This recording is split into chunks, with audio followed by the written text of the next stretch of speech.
আসসালামু আলাইকুম, welcome and back to my channel. আজকে আমি আপনাদেরকে দেখাবো তৈলাক্ত মাছ যেভাবে ভুনা করলে স্বাস্থ্যকর ও মজাদার হবে। তো চলুন বেশি কথা না বাড়িয়ে রান্নাটা শুরু করা যাক। প্রথমে মাছগুলোকে ভালোভাবে মশলা দিয়ে ম্যারিনেট করে নেব। এবার দিয়ে দিচ্ছি পরিমাণ মতো মরিচের গুঁড়া, হলুদের গুঁড়া ও স্বাদ মতো নুন। এবার ভালোভাবে মাছের সাথে মশলাগুলো মাখিয়ে নেব। এবার আমি গ্যাসের চুলা জ্বালিয়ে নেব। ফ্রাই প্যানটা বসিয়ে দিলাম। এবার ফ্রাই প্যানে স্বল্প পরিমাণ তেল দিয়ে নেব, যেহেতু এটা তৈলাক্ত মাছ। তেল গরম হয়ে গেছে। এবার আমি মাছগুলোকে খুব সাবধানের সহিত ফ্রাই প্যানে দিয়ে দিচ্ছি। যেহেতু এটা তৈলাক্ত মাছ, তাই আমি মাছগুলোকে ঢাকনা দিয়ে ঢেকে দিলাম। গ্যাসের আঁচটা কমিয়ে মাছগুলোকে উল্টে পাল্টে দিয়ে আবার ঢাকনা দিয়ে ঢেকে দিলাম।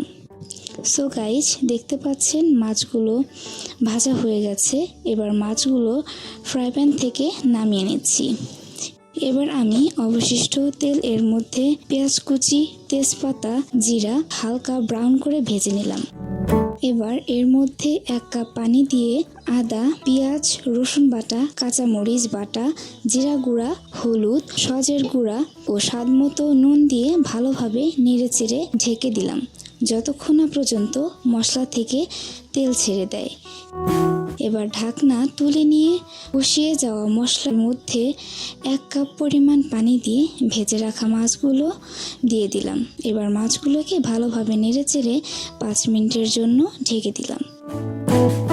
সো গাইজ, 5 মিনিটের পর ফিরে এসে দেখছি মাছগুলো ভুনানো হয়ে গেছে। সো গাইস, এতক্ষণ কষ্ট করে আমার ভিডিও দেখার জন্য আপনাদেরকে অসংখ্য ধন্যবাদ। আজকে আর কথা বাড়াচ্ছি না, সবাই ভালো থাকবেন। আল্লাহ হাফেজ।